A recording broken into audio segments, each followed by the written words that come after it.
Magtatanong yan. Okay. Hindi makatanong. Magaling ako dyan, ESPN eh. Okay. Madali lang yan, ESPN.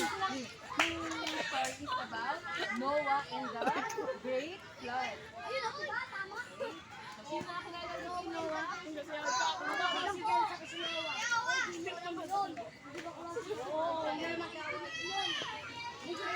Wala nyo naman, mga birthday story.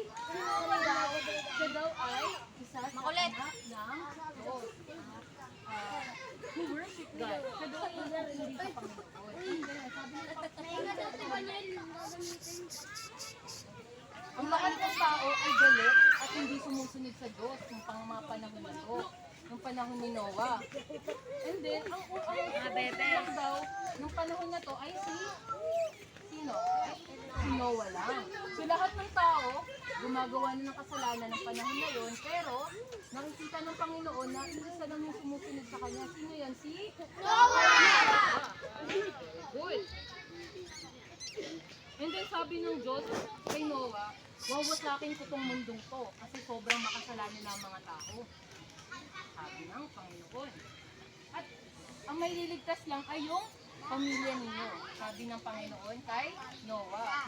Sabi ng Panginoon, ang maliligtas lang daw sa panahon na yun ay ang pamilya ni Noah at si Noah. Good.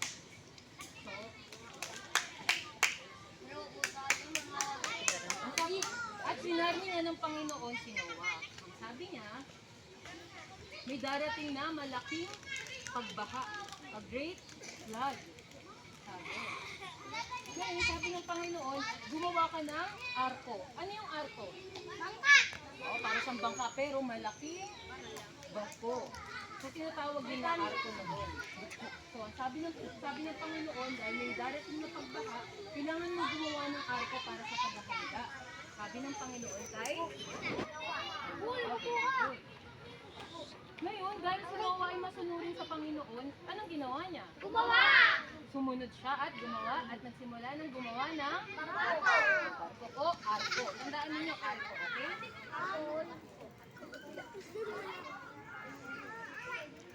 Si Noah ay may malaking pananampalataya.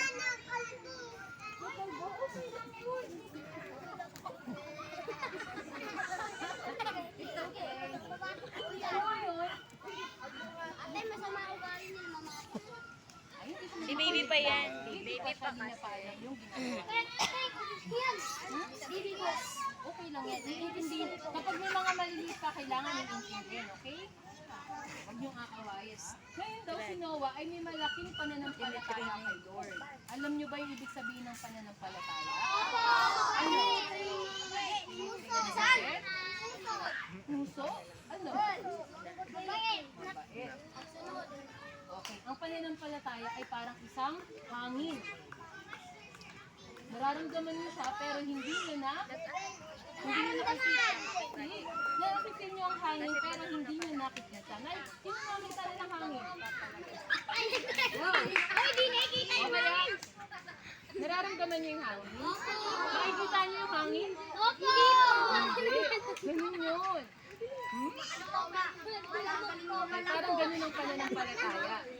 Nararamdaman natin pero hindi natin nakikita. So ganun si Noah. Kahit hindi niya nakikita ang Panginoon, listen. Kahit hindi niya nakikita yung Panginoon, naniniwala at nanampalataya siya. Natotoo yung sinasabi ng Diyos na magkakaroon ng malaking pagbaha. Kaya sumunod siya. Ngayon, yung mga animal, ay unti-unti. So, sabi dito sa story na ang Diyos, dinala niya yung mga 7 klase ng mga hayop. 2 of others. Ibig sabihin, para magpa-partner sila. So, 2 layon pero mag-asawa. Ganun, kunwari, 2 elephant. So, nagdala ang Panginoon para in-invite papunta sa arko na partner-partner. O, babae at lalaki na kayo. Kung makikita niyo sa pictures, may 2 unggoy, may 2 paro-paro,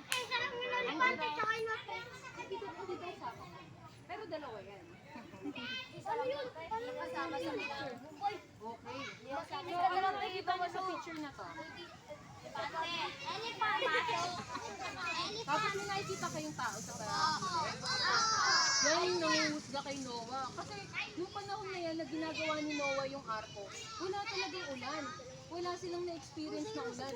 So sabi ng mga tao, baliw ata itong taong to eh. Ba't gumagawa siya ng barko eh wala namang ulan? So yung mga tao hinuhusgahan si Noah, sinasabi nila, bakit ka gumagawa ng barko? Wala naman ulan. Sabi nila. Pero, magpatinag pa si Noah? Hindi. Patuloy pa rin siyang gumagawa ng arko kasi malaki yung pananampalataya niya sa Diyos. Very good. Finally, lahat ng mga hayop, isip ng insekto, kung ano-ano pa, nandun na sa loob ng arko. Ano? Ang kakatirik ng araw, pero pinapunta na ng Panginoon sa loob ng arko yung mga hayop. Ngayon, then the rain came. Biglang umulan. Simula na ang pagbaha. Pero nagkaroon ng baha. Lahat ng tao ay namatay, pati ang ibang hayop ay nakasama sa arko. So ano, tama ba yung ginawa, ay tama ba yung sinabi ng Panginoon kay Noah? Yung mga tao, inisgahan nila siya. Hinarami na ni Noah ang mga tao, nilumitasin na pagbaha, pero hindi sila makinig o naniwala. Wala silang pananam. Nanalangin si, sino nanalangin? Noah.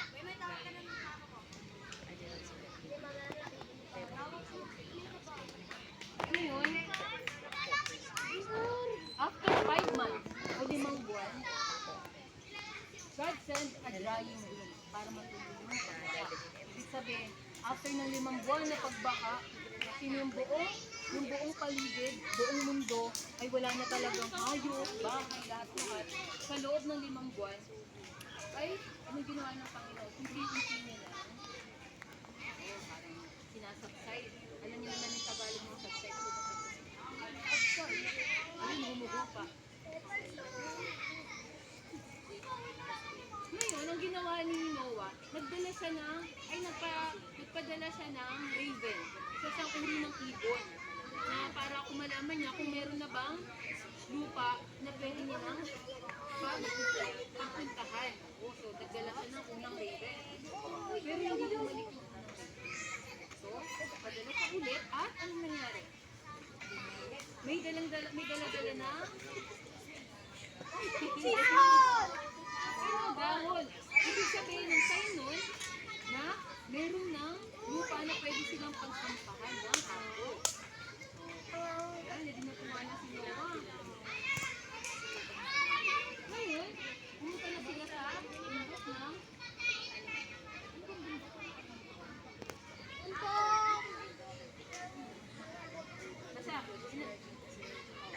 napunta na sila sa bundok at pinalaya na nila yung mga hayop doon para doon na dumami. Kaya mag-aasawa. Kaya kinuha ng Panginoon magpa-partner para dumami yung mga ibon, yung mga elephants, yung lion, para dumami. Kaya hanggang ngayon, makikita ninyo, may mga hayop. Diba? Kasi purpose ng Panginoon. Kaya nagpasalamat sila. Nagpasalamat si Noah at ang kanyang pamilya.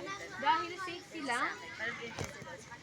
lahat sila. So, nag-alay sila ng sheep o lamb. Sign ng pagpapasalamat sa Panginoon.